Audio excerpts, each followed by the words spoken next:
Daisy Ridley runs massive damage control for Disney, says claims that Star Wars fans are sexist have been blown out of proportion. This story comes to us from Spencer Bakuli. In making a break from the popular narrative pushed by everyone from mainstream news outlets to the franchise's actors to the House of Mouse itself, Daisy Ridley has claimed to disagree with the idea that the Star Wars fandom is a wretched hive of sexism and misogyny. But let's call a spade a spade. There's no way that this is anything but a desperate attempt by the House of Mouse to win back the same franchise fans that they pushed away and insulted now that the reputation of Star Wars and Disney itself is losing its financial pull and is practically in the dumpster. The actress offered this PR spin while discussing her upcoming return to a galaxy far, far away during a January 25th appearance on NBC's Today Show.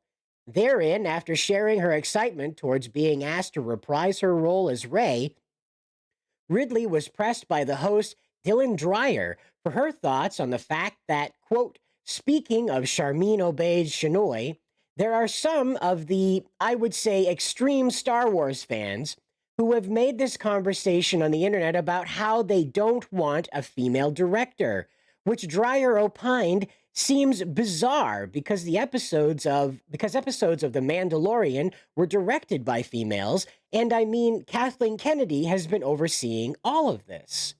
In return, Ridley asserted, I think my take is things get blown out of proportion, and the interactions that I've had with people have been nothing but wonderful and supportive. Well, sure, you, maybe not Rey, but you, the actress. She went on to say this, quote, and honestly, the day that we announced I was coming back at Star Wars Celebration last year, you cannot imagine the joy and goodwill in that room. I've only ever been embraced, and I think we're going to make a great film for people. Notably, this is not the first time in recent weeks that Ridley has appeared to push back against the media's favorite defense of the currently abysmal level of quality going on in Star Wars, right?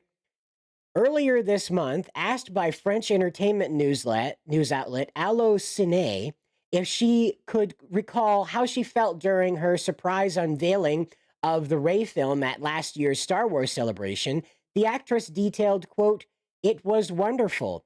And the thing about those conversations are everyone is really lovely, and everyone's really lovely to each other. And I think a lot of the time people online sort of make out that there was some kind of discourse or whatever it is that actually isn't shared by a lot of people. And in my experience, has always been very welcome. People have been very kind, and even if they wanted the story to go here or there or everywhere, it's always like a conversation that's respectful. And I'm not really sure that that's wrong. In my experience, a lot of people don't have a problem with Daisy Ridley, the actress. They have a problem with the Rey character, and really not even a problem with Rey, the character on her face, right? Like on the purpose of Rey being the successor of Luke in the story. They more have a problem with how Disney has just shoved every kind of agenda they could think of into it and then decided to make these movies by committee so that there's not even a clear vision of the movie. It's just a muddled mess like The Rise of Skywalker was, where everybody and their brother got to take a swing at a part of the script. So I don't know. I think she's right that a lot of the fandom doesn't have a problem with her. They just have a problem with how Disney is executing this stuff. So that's not sexism. That's not being a chauvinist. Certainly not. That's just rejecting bad fan fiction. Oh well. Feel free to hit like and subscribe. You can join on as we follow the development of the Rey movie that may or may not be happening.